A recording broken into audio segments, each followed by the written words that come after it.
aqui eu vou mais à frente. Sobre a politização do GSI, que é trazido pela Procuradoria-Geral da República, que o general Heleno teria deixado o DNA bolsonarista, que isso teria atrapalhado nas questões do dia 8. Vamos lá. Eu indago a testemunha, o réu. Nesse sentido, para explanar para os senhores ministros, o senhor saberia falar como funciona essa indicação de membros para o GSI? Tirando os cargos que eram de absoluta confiança, que logicamente em qualquer lugar são preenchidos pelo chefe da entidade, os outros cargos eram preenchidos quando esses cargos vagavam. Eu mandava um pedido para os diferentes órgãos, solicitando que eles recompletassem os agentes que eram destinados a eles como instituição.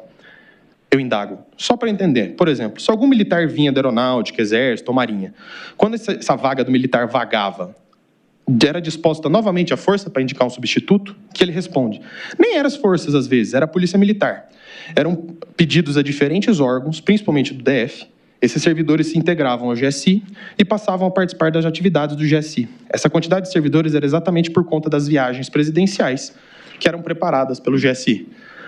Perfeito, general. Minha pergunta é um pouco mais incisiva no sentido de que, assim, um servidor que estava na BIM, como o senhor bem falou aqui, da Polícia Militar, por exemplo, quando essa vaga de servidor abria, a força ou órgão qual o servidor indicava, isso, eu solicitava que eles indicassem.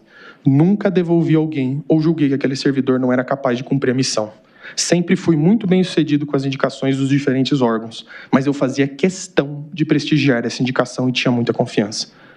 Aí eu falo, os cargos que o senhor escolhia então seriam os mais ligados aos cargos de confiança. Sim, senhor. E aqui eu trago a testemunha Christian novamente. O senhor sabe informar se o general Heleno manteve pessoas que eram de gestões anteriores ao GSI, como do presidente Temer e da Dilma? Sim, responde a testemunha. Inclusive o chefe de gabinete, por exemplo, do ministro do GSI à época, comandante de Mar e Guerra Ibsen, era chefe de gabinete, por exemplo, do general Entigoyen, quando ministro do GSI. Por exemplo, o assessor parlamentar do GSI, que toda ela era composta na época pelo coronel Moura Alves, coronel Valmor Brulhover e vários outros que trabalhavam já na presidência em governos anteriores, inclusive dentro de governos anteriores do PT. Sigo para o general Penteado, secretário executivo do GSI. O senhor poderia nos dizer se o general Heleno politizou o GSI? Do ponto de vista do secretário executivo, nenhuma. Uma vez o general Heleno teria abordado assuntos políticos dentro do GSI? Comigo, nenhuma vez. Chefe de gabinete, comandante Ibsen. O senhor tem conhecimento ou sabe dizer se o general Heleno politizou o GSI? Eu posso, dentro do meu conhecimento, do que acompanhei, dizer que não houve essa politização. Perfeito. Alguma vez o general teria abordado assuntos política partidária? Não. Como chefe de gabinete, o senhor poderia nos responder se o general Heleno manteve pessoas de outras gestões, como, por exemplo, do Temer ou da Dilma? Sim, a maioria do gabinete foi mantida. E eu indago a respeito de porcentagem, ele fala que mais da metade. O general Oliveira Freitas, que foi diretor de segurança da informação do GSI. Eu indago, alguma vez o senhor saberia dizer se o general Heleno teria politizado o GSI? Eu nunca vi assuntos políticos serem tratados lá. Inclusive, nós mantemos lá todas as pessoas que estavam no GSI. E o general permaneceu com o mesmo chefe de gabinete, até as secretárias. Eu trabalhava no meu departamento, eu trabalhava no anexo do palácio, não trabalhava no gabinete, mas verifiquei que o general é da opinião que militar assume uma função. Coronel Hamilton, novamente. O senhor sabe dizer se o general Heleno teria politizado o GSI? Em que ele responde, não, o general Heleno não politizou o GSI, ele era o político. Pelo tempo que eu tenho de GSI, quase 12 anos. Eu posso até afirmar que o GSI é apolítico e apartidário.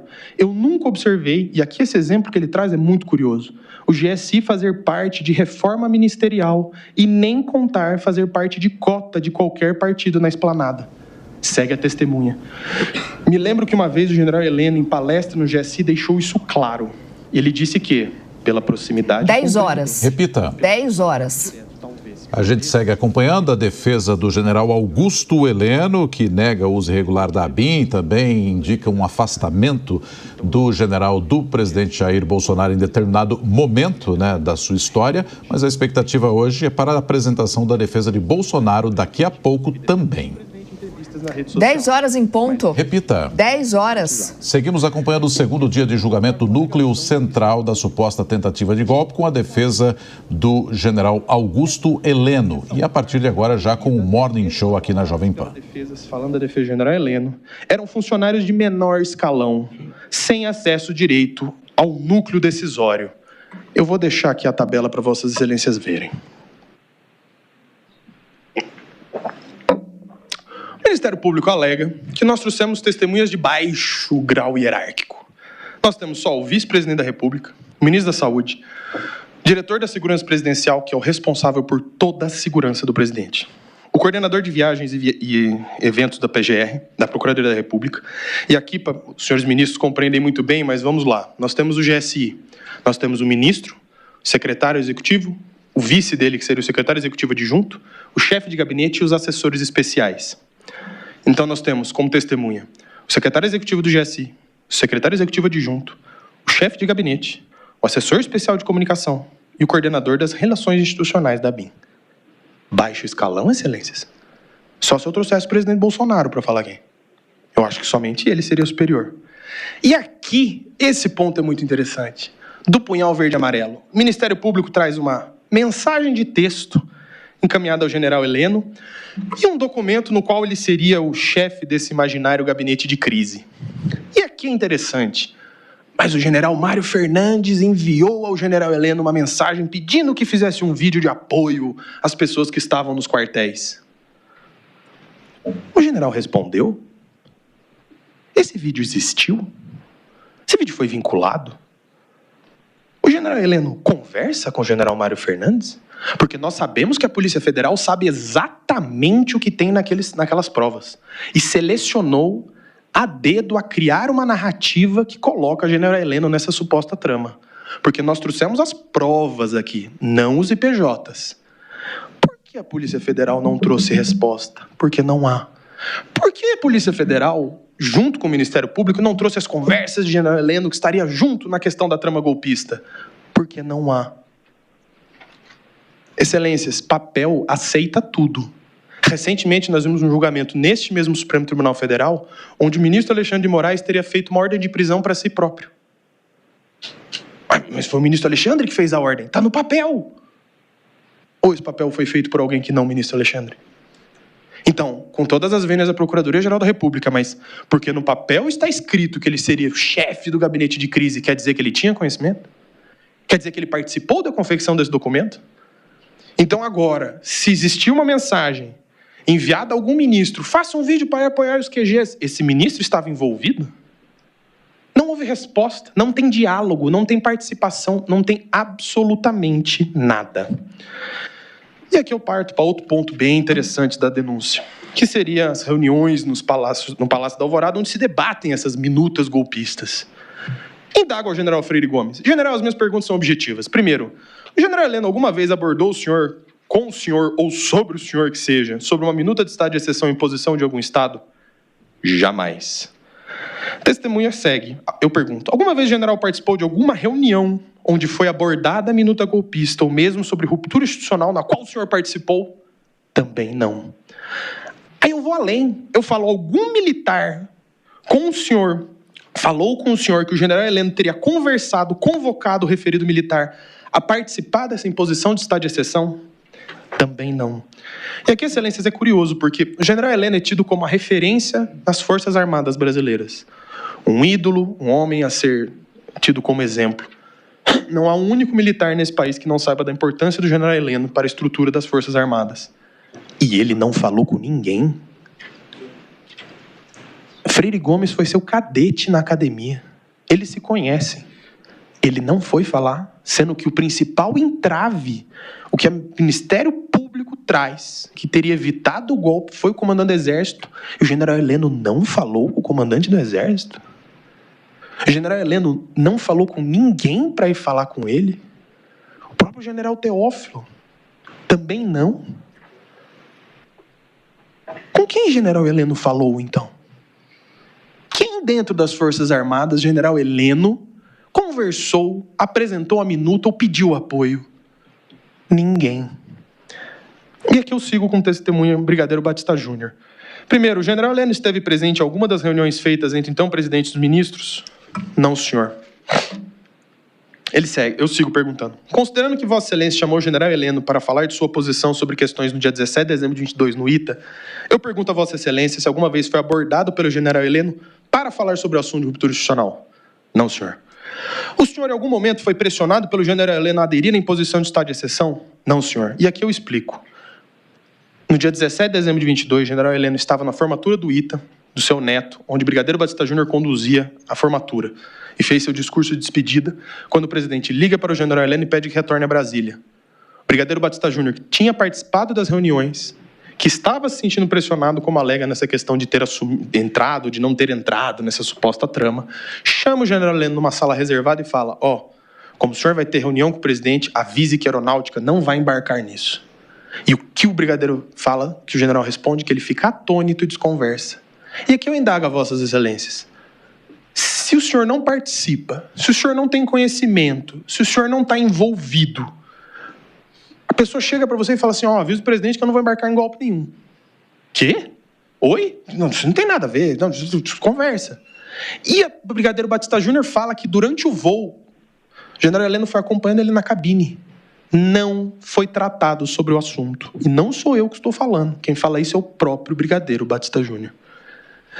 Então, que fique claro, nenhum militar foi procurado pelo general Heleno. Nenhum militar foi pressionado. Nenhum. E que provas traz a defesa? As que estão aqui. Que provas traz o Ministério Público? Nenhuma. Eu sigo. O Ministério Público aponta que o general Heleno teria dificultado a transição do GSI, feito a contragosto. Não tem problema, nós trazemos aqui. General Penteado, chefe executivo, secretário executivo de GSI. Eu pergunto, por conta do cargo de Vossa Excelência, sabe ou tem conhecimento se ocorreram as reuniões de transição? Se houve a abertura das portas do GSI para o novo ministro assumir e entender o funcionamento do órgão? Houve 2 reuniões, houve 3. Na verdade, 2 das quais eu mesmo capitaneei. Eu indago, o senhor sabe dizer se essas reuniões foram tranquilas, se houve a passagem tranquila das informações ou teve algum tipo de atrito? Nenhum atrito, nenhuma resistência. Nós apresentamos o gabinete e tudo transcorreu normalmente do ponto de vista do secretário executivo. Nós temos outra testemunha que fez a transição. Secretário executivo adjunto, o brigadeiro Osmar Lutens. Eu indago, Vossa Excelência acompanha a transição do GSI para o governo Bolsonaro, para o governo Lula? O tempo todo. O tempo todo que o senhor fala é do começo ao fim, eu indago. Ele responde, desde o início da equipe que foi instalada, a equipe de transição até o final. Eu saí do GSI em janeiro de 2023, dia 2 especificamente. No que eu indago, o senhor sabe dizer quando mais ou menos foi iniciada essa transição? De imediato, quando foi instalada a equipe de transição, começou. Mas houve uma demora muito grande por parte do atual governo em definir quem seria o chefe do GSI. Mas nós já estávamos prontos, não houve nenhum problema. Os documentos solicitados pela equipe de transição foram fornecidos sem qualquer percalço. E que eu pergunto, essa seria a minha pergunta seguinte. O senhor notou ou mesmo houve alguma resistência ou não transparência por parte do general Heleno nessa passagem? Nesse processo de passagem para o general G. Dias? Do que ele responde, não. A orientação dele é que nós procedêssemos à transição normalmente. Nós fizemos algo em torno de 2 reuniões, com certeza. A terceira eu não tenho certeza que houve, mas uma foi conduzida pelo general Penteado, que era secretário executivo. A terceira eu mesmo conduzi no CCBB. Nessa reunião estavam... Nessas 2 reuniões, com certeza o general Gonçalves Dias se encontrava. Nessa terceira, que eu tenho dúvida, mas eu tenho certeza que houve, mas nessa terceira estava lá o general Gonçalves Dias, representantes da Polícia Federal, representantes da BIM e o senhor Aloysio Mercadante. E todos os setores do GSI fizeram representados nessa reunião, que foi extensa. Qual prova o Ministério Público traz que o general Heleno dificultou, impossibilitou ou não deixou? Uma fala isolada dele que ele fala, procedi com a transição. Isso é prova de resistência? Ou isso é prova de que foi transparente? Ou isso é prova de que foi aberta as portas do GSI assim que houve essa resolução do governo? E aqui eu sigo. E um ponto interessante também, com os atos antidemocráticos, que eu vou começar a falar. Vejamos os pontos. Onde está a ligação, nas palavras do general Heleno, na reunião no dia 5 de julho, que o Ministério Público aponta, com a sequência de eventos do dia 8? Com quais manifestantes o general Heleno se comunicou durante sua gestão, ou no período de 1º a 8 de janeiro? Foram encontrados com manifestantes cópias dessa agenda, ou caderneta, que foi apreendida com o general? Qual foi o apoio financeiro, logístico ou de planejamento prestado pelo general Heleno a essa operação de deslocamento de 100 ônibus e 3.000 pessoas a Brasília? Há algum print, áudio, conversa telefônica ou movimentação bancária que implique o movimento do general Heleno? E aqui eu trago um ponto interessante, porque o Ministério Público aponta, mas foram mantidos inúmeros servidores do governo anterior. Nós provamos que 100 servidores ficam anos no GSI e que eles são propriamente de campo. Mas doutor, mas os cargos de confiança quase todos ficaram. 15 assessores direto de nível de DAS 4 e 5 deixaram o GSI nos primeiros dias de janeiro. próprio brigadeiro Osmar Lutem saiu dia 2. Que provas traz o Ministério Público no sentido contrário?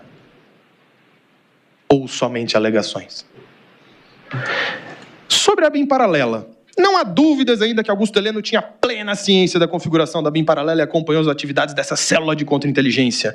Em suas anotações pessoais foram encontrados registros sobre utilização da estrutura da BIM, como manuscritos de falar com o presidente, Vicente Cândido Novo Vacari, a BIM está de olho, e descrevia a PF preparando uma grande sacanagem. Todos esses excertos estão em páginas diferentes. Todos. Nenhum está na ordem. Não é um seguido do outro na mesma folha. É um em cada folha, em cada parte da agenda. Então aí fica fácil. Se eu pego frases isoladas e falo que tem envolvimento. Se eu pego frases espalhadas pela caderneta e digo que existe um vínculo lógico. Que foi o que a Polícia Federal fez, levando o Ministério Público a erro. E aqui um ponto interessante. O general Heleno não foi indiciado no relatório final sobre a BIM paralela. E aqui, nesse relatório da ABIN, que o Ministério Público também traz nas alegações finais para comprovar o desespero e a falta completa de provas, ele traz uma reunião ocorrida entre o presidente Bolsonaro, o general Heleno, Alexandre Ramagem e as advogadas de Flávio, para falar sobre aquele suposto esquema da rachadinha. O que isso tem a ver com os autos? É tão patente a falta de provas, é tão evidente que o Ministério Público traz situações que nada tem a ver. Eu preciso, de alguma forma, colocar o general Heleno. O que isso tem a ver com a narrativa? E olha que curioso sobre a BIM paralela. O general Heleno foi monitorado pela BIM paralela. Pera lá. Eu sou o grande articulador, junto com o Alexandre Ramagem, da BIM paralela. E eu sou monitorado por ela? Então, pera lá, como que eu coordeno essa BIM paralela e não sou eu que estou falando? Nos registros CGU, um dos terminais monitorados de Jean Carlos Gustavo está associado ao ministro Augusto Heleno, que foi monitorado 11 vezes. Outro ponto interessante, a ABIN não é subordinada ao GSI. A ABIN ela é vinculada ao GSI. Ela é uma autarquia, funciona livremente. E aqui um ponto que foi muito batido, sobre Alexandre Ramagem e Augusto Heleno estarem sempre juntos, que seriam parceiros nessa empreitada. Trago o Christian novamente. Indago, por conta do cargo que o senhor ocupava, o senhor saberia informar se Alexandre Ramagem tinha agenda somente com o presidente e sem a presença do general Heleno? Com certeza tinha. Ele segue. O diretor Ramagem normalmente tinha um despacho semanal ordinário que ocorria segundas às tardes ou terças pela manhã com o ministro-chefe de GSI, o general Heleno. Mas ele possuía uma sala no segundo andar do palácio, onde passava grande parte da semana despachando diretamente no Palácio do Planalto. E por diversas vezes, dentro da sua agenda ou não. Ele tinha reuniões com o presidente da República, muitas vezes sem a ciência do GSI. Mas o que mais temos sobre o general Heleno? Eu trago o réu colaborador. Na audiência, eu peço ao senhor ministro, seguindo na linha de sim ou não, para facilitar, eu gostaria que o réu colaborador, num dos seus termos, que termos presentes, que ele falou até para Vossa Excelência, eu só queria que ele confirmasse o seguinte trecho. Eu nunca vi uma ação operacional ou de planejamento do general Heleno. Senhor ministro, por favor. No que ele responde, confirmado. Eu repito, eu nunca vi uma ação operacional ou de planejamento do general Heleno. O réu colaborador é um meio de prova-chave para o Ministério Público. Suas alegações são tidas como um dos sustentáculos da acusação. E é isso que ele fala sobre o general Heleno. Mas temos mais, não seja por isso. Quando o réu colaborador estava falando com o ministro Alexandre de Moraes, quando foi chamado a falar numa das audiências sobre sua colaboração, o ministro relator pergunta, o senhor aponta que o assunto da trama do golpe, que quebra de normalidade, decretação do estado de exceção e de sítio, ideia de quebra de normalidade, era discutida no governo. O senhor aponta ainda a existência de 3 grupos distintos que discutiam esse assunto. E ele vai falar do ponto que ele chega. O ministro relator pergunta, o senhor também, nesse mesmo depoimento, antes disso aqui, entre os corréus, o senhor identifica alguém que estava nesses grupos? No que ele pergunta, Augusto Heleno Ribeiro Pereira. Ele também não entrou na divisão. E aqui, excelências, eu trago a questão do standard probatório. Se falou do recebimento da denúncia, standard rebaixado, standard mínimo, necessidade de ter meros indícios. Qual prova o Ministério Público produziu na instrução contra General Heleno? Nenhuma. A defesa provou de forma maciça a não participação, o não conhecimento e não envolvimento de General Heleno nessa trama. Essa defesa trouxe provas. Essa defesa teve acesso à prova e desmistificou essa caderneta, que de caderneta golpista não tem nada, que é simplesmente um material de apoio do próprio general, não vinculada e não compartilhada com ninguém. E aqui é interessante, o que prova o Ministério Público tem de que essa agenda for compartilhada? Eles alegam que seria essa perfeita sintonia entre Alexandre Ramagem e Augusto Heleno. É sério, excelências? Nós temos provas de que ninguém viu essa agenda, ninguém tocou nessa agenda, ninguém nem sabia que essa agenda quase existia. Nós provamos que a agenda foi manipulada, com curiosos esquecimentos de páginas e construções de linha de raciocínio onde não existem, porque as páginas e os principais pontos pela Polícia Federal, do Ministério Público estão 100 pontos, 100 páginas de distância um do outro. Portanto, para resumir essa sustentação oral que essa defesa técnica pede, é o reconhecimento das nulidades, pois ficou provada a importância do acesso e análise das provas, que curiosamente foram esquecidas pela Polícia Federal e pelo Ministério Público. Caso as nulidades sejam superadas, que seja absolvido e que se evite uma injustiça e que se amargue para sempre a vida de General Heleno, um sujeito que dedicou a vida inteira a esta nação e a vida inteira a esse país. Um militar de referência, honrado e dedicado. Evitemos que se macule a honra desse homem e que essa gota amarga da injustiça acabe com a doçura de sua vida. Muito obrigado, excelências.